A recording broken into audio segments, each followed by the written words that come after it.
hand, I drew with my right hand. This connects the left and right sides of your brain. I drew with my hands crossed. I drew it with both hands at the same time. And it didn't matter what I drew. Things started to come out. When I started to do all of this, my family began to pressure me. Why are you doing this? There's nothing that happened to you. Why? You just need attention. You just want attention. So they started pressuring me because that's the programming. This is a family unit. You're breaking it up. And they're told, Arizona here is breaking up your unit. You're all going to never be the same again. It's going to be a lot of pain. So they start pressuring you. All of those parts that they have start to pressure because they don't want to hurt. They know that there is pain. They don't know why they know that. They just know. I had no support from my family because they couldn't support me. I had no friends. Families like this, they're very apart from others. They're very isolative. So what I did is I went into therapy. Memories are layered. The first thing that comes out is your sexual abuse by a family member, friend, relative. That's what comes out. That's the way it's supposed to come out. You're supposed to be horrified and go, thank God, this is what it is. This is what it was the whole time. In my case, and there are others that go on after this, that isn't enough. It's still not right. And because I drew, and this is what I believe, because I drew pictures, and because those parts of me that couldn't say it could draw it, other things started coming out. I drew pictures of rituals, and I thought I was crazy. Because I didn't know where it was coming from. I'd never seen anything like it. I'd never seen it on television. I'd never read about anything like it. But that's when I started trying to find some books on the subject, and they had just started coming out. My family accused me of getting it from the books, even though it was there before I ever saw the books. What came on the end of that were the memories about being around beings at military bases. Being around military, being around intelligence. At the time, I couldn't figure out how it was all connected. It seemed to be very separate things. And I was myself very disconnected. All of those parts that I had were disconnected.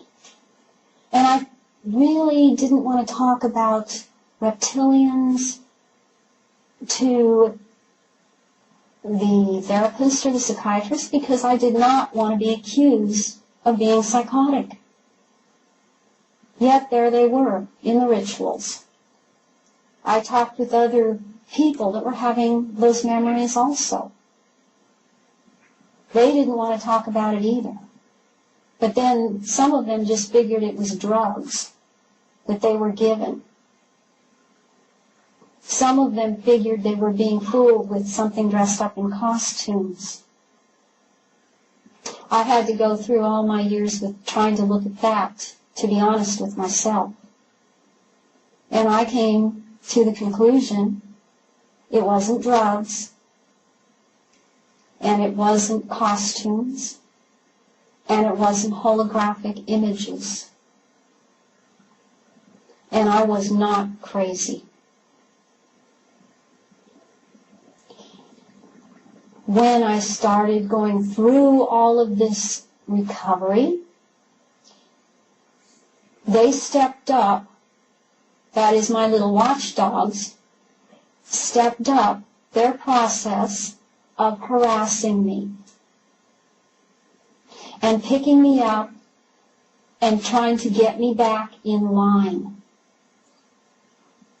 Anyone here that is a survivor of this knows what I'm talking about, because you get harassed.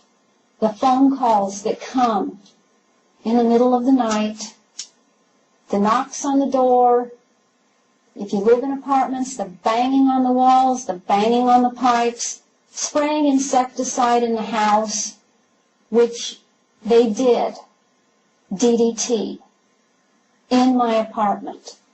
And that was verified. Samples were taken to a lab.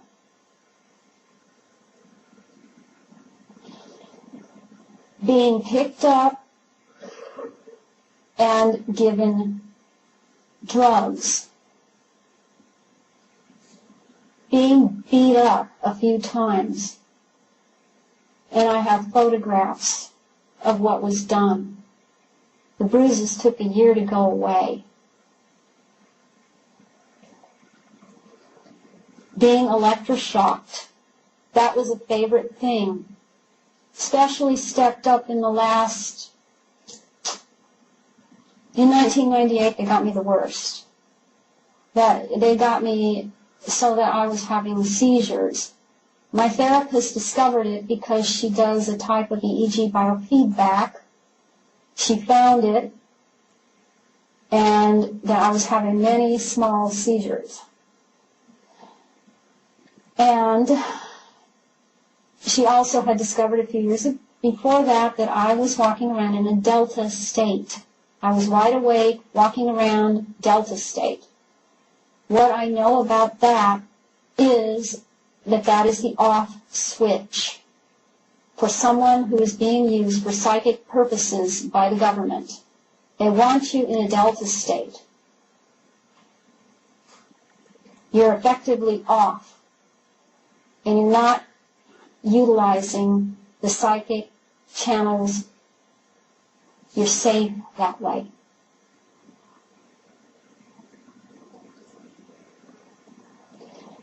There were so many times, in those years I was on Social Security disability because I couldn't work. I became so disabled that I couldn't work, and therapy was my only thought, my only hope, because all I knew was that I could go in and talk about all of this. And I had therapists that were willing to work with me. I didn't have any money. I had no source of support other than Social Security disability. My main concern was therapy and keeping a roof over my head, because I moved 11 times because I didn't have much choice in a living situation. There are many out there that are in this position. It's extremely hard because you don't have any support.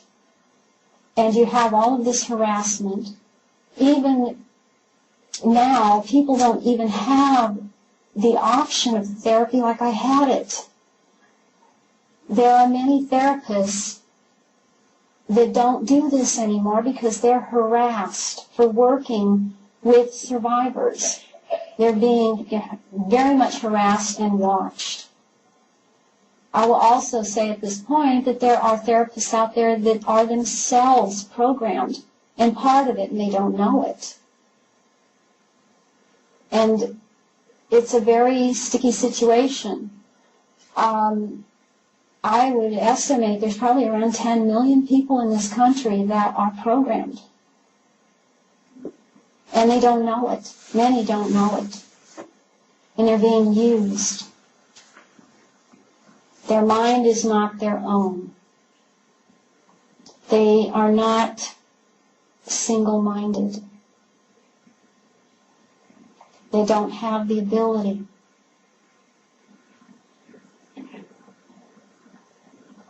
I was picked up many times and hurt so badly that I was sick in bed. I couldn't move.